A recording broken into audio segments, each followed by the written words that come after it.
Hey guys, I'm HP, this is Dr. Pink, and today's topic is creative drop D blues rock guitar shuffle.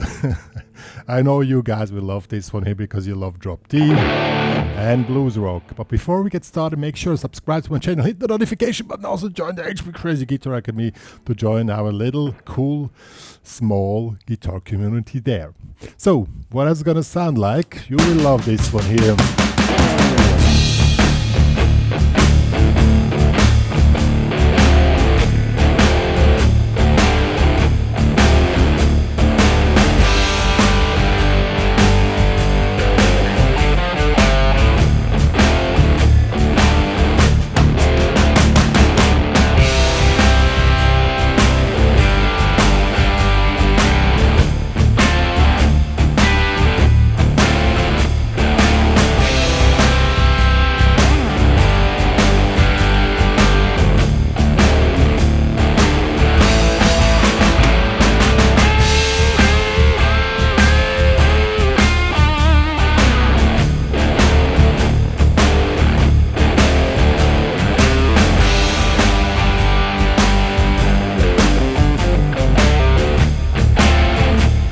And so on.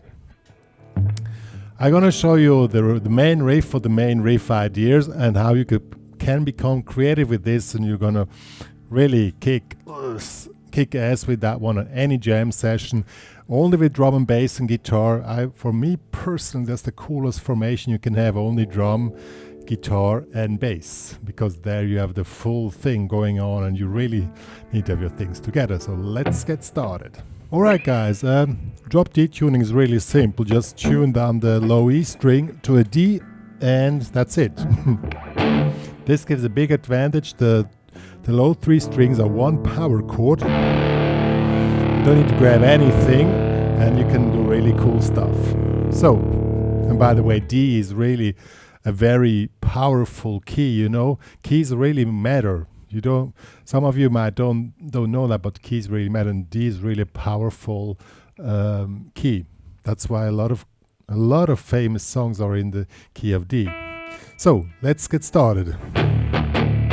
First of all, you just could play the chord D5.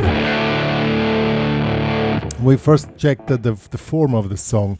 It's really simple. 4 bars D.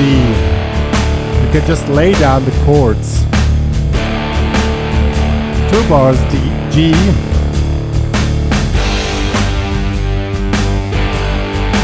2 bars D.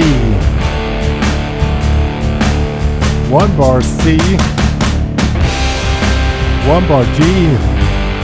2 bars D. 1 bar C. 1 bar G. 1 bar D and 1 bar A. Really simple. So now I was just laying down the chords. Laying down the chords is also cool. You know, if you play the D5 and you really go, if you really hit hard through the strings, you get an amazing sound, okay? So that I've used for D. Here, 3rd fret, 2nd fret. Then for the G, I use this one here. You could do either this one here, just here, bar in the 5th over 3 strings, or just 5th and A string damped and index finger in the 3rd fret, and this gives you a G5 chord. I really love that one. Okay, back to D. C, you just take the normal C. With distortion it still sounds great, okay? To G, to D, C.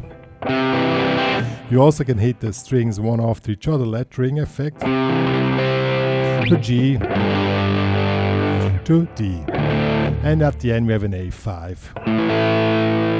Really simple. Okay, now let's become creative with this.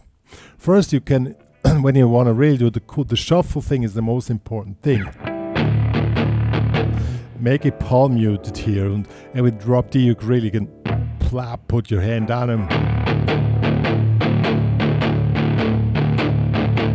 okay, you just play 1 and You have to be very precise. If you want to have more groove, you make an accent on the 2 and 4. So 1 and 2 and 3 and 4. And see, I make an accent on 2 and 4. 1 and 2 and 3 and 4 and 1 and 2 and 4.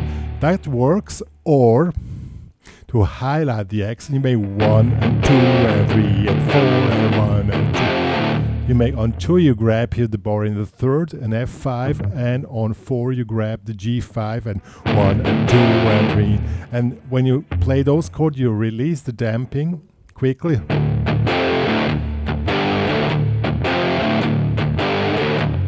All works. The best thing is to to build up something. First you just lay down, and then you start, and then to give more tension, you will start this riff. I show you just in 4 bars, but you can prolong it over 2 choruses. You just build it up, okay?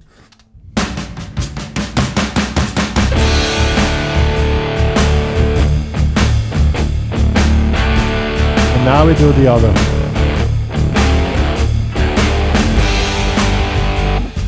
And when it switches to G, you can also do the lettering. Or you make you just 1, 2. Either you make just lay it down for just like 1, 2, 3, 4, 1, 2, 3, 4. Or you play something like 1, 2, 3, 4. 1. You play twice and then make 1 on beat, 1 off beat. So 1 and 2 and will be the best. 1, 2 and 3, 4. 1, 2 and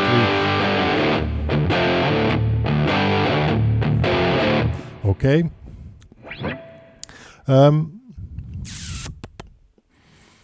I wanted to say, oh yeah, of course, on the G you can also make like 1, 2, 3, 4. You can play in the 2nd bar, you can play little fill-ins here. Here 3, 5, 3, 5, 3, 5, and then just continue. I'm gonna show you. It's really cool.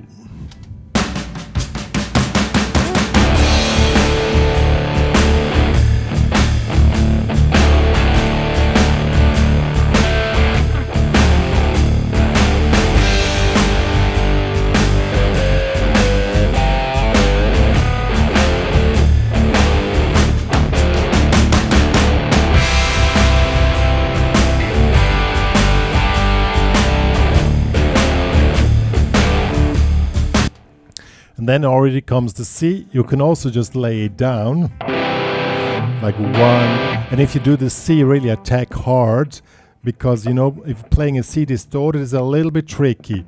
You really need to, when you attack it hard, the sound of the chord comes out more clear than just, you know, hear the difference. Or lettering 1, 2 and 3, 4, 1, 2. On the G you just the chord and single note line if you want, and then we back to D. And you can also make an alternative version of, you can do same thing. This is an F, this is a G. Now you take the upper F here in the 10th fret and the upper G here in the 12th fret. And this way you also give more tension to the whole thing. Okay? The secret, I mean, the chords are really simple, and I guess most of you guys can play the chords really easy, but the secret is that you have full control over what you're doing, and you have full control over building up the tension to a peak point. I'm gonna play 2 choruses now, just with this material, okay? I mean, you can play the whole thing just with laying chords, or something like this, you know. I'm gonna show you. Just build up the whole thing, and that's the key secret of it.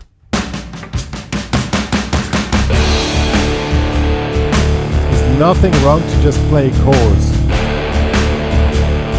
And now G.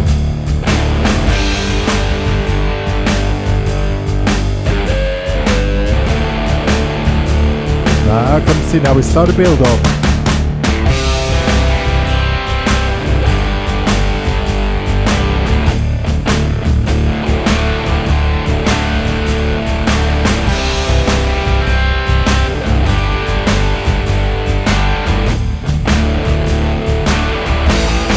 Build up.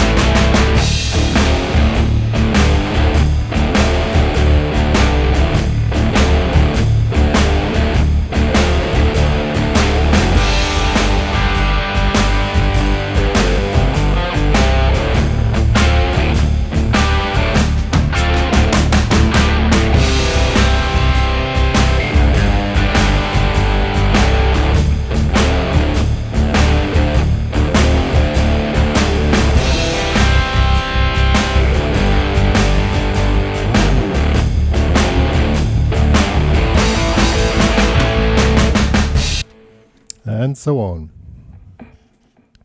Okay, now you can also do single note lines in between, like, you know.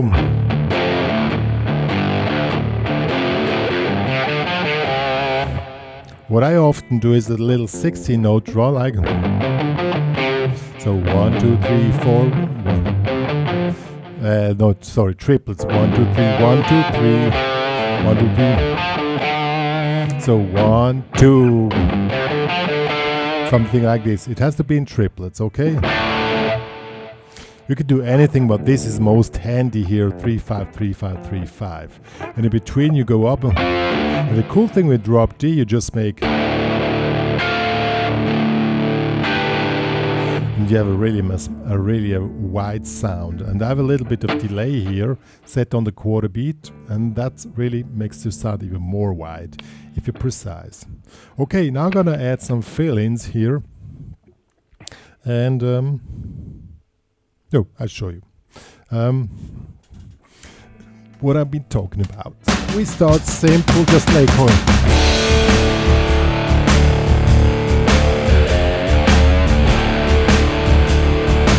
Now D.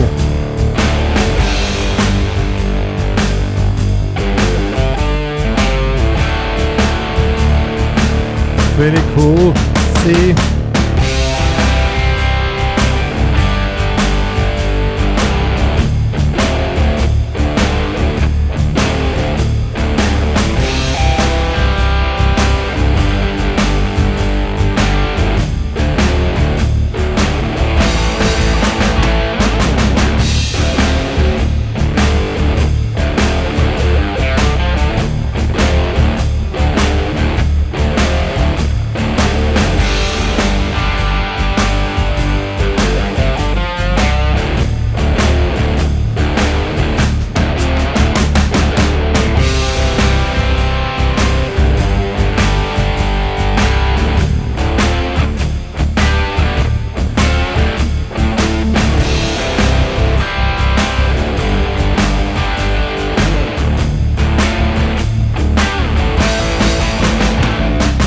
Sounds really cool, and it's really simple. Well, just playing it in one row with only drum and bass means that you really need to know what you're doing. Even the chords are simple, and the stuff is stuff you probably already know, but that it comes like in one. Whoa, whoa, whoa! That's something else. Okay, now when we want to go into the soloing. Since we are only in a trio with drum and bass, it could be really cool that since we're building up the pressure of the sound, we can go back with the pressure, like to 0. And then we build up again, and then you can start to just play some kind of D minor pentatonics, and in between you play the riff. I'm gonna show you. I'm gonna play one chorus, and then I go back first I just got to play that and how you introduce that. Okay, I'll show you. So we're starting.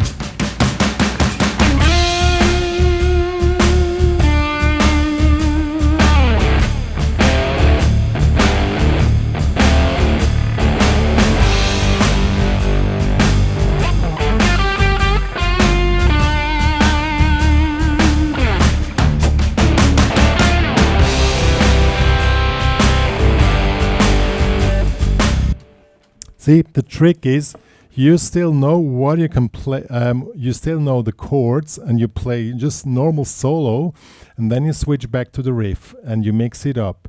And that's the cool thing about it. And it works because the listener will enjoy these phases of emptiness, and then you again build up the whole thing to getting back into. That's the main goal of building up the tension. I'm gonna show you. So first I'm gonna play the full thing, then I go back, build up the tension and go back to the main thing. You're gonna see. So first the riff.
Yeah, see how that works? It's really cool.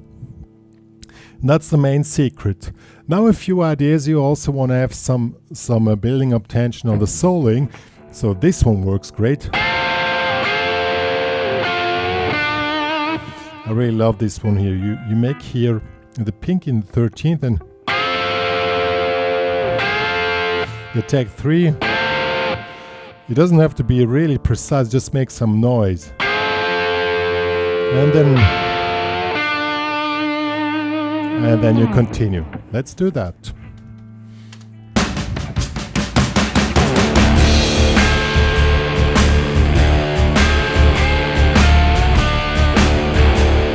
You mix in between it, the open strings.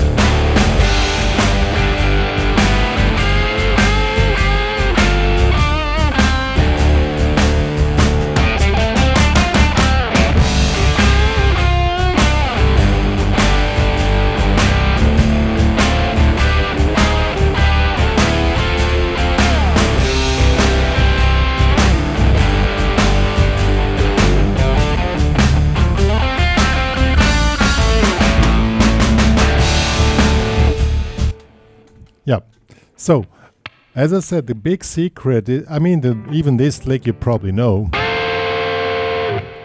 That's not such a big deal, but bring it at the right spot, that's the main thing. Yo guys, this was creative drop D blues rock guitar. Just a way to how to be creative and build up a thing. Most songs are really simple, and with just drum and bass you have to be really creative here. You have to hold the whole tension and build it up. Best would be with the band which would keep that up, of course. With this case it's just a drum machine and I play the bass myself, but you know what I mean. But that's the way it works. The chords are simple, the licks are simple, stuff you already know, but putting it together to a whole thing and have these waves of, have these fluent waves, that's the big secret of the whole thing. And that's worth working on it, and you will always find out something new. Even if you played some licks like for 20 years, you still bring them in a way that's fresh and really cool. Good, what more to say? If you want to download that backing track plus some tabs, which I just noodle around a few ideas which I just played here now. They're available in the HPCrazy Guitar Academy. Please join there with the premium member account, also to support my work here. And but you can also join with the free member account. You have more opportunities to find stuff, to organize stuff, and also to communicate with others. And if you have any questions, you can book a private lesson in the HPCrazy Guitar Academy. One more to say, that's it. Me and Dr. Ping are playing a little bit at the end for you. We see you guys.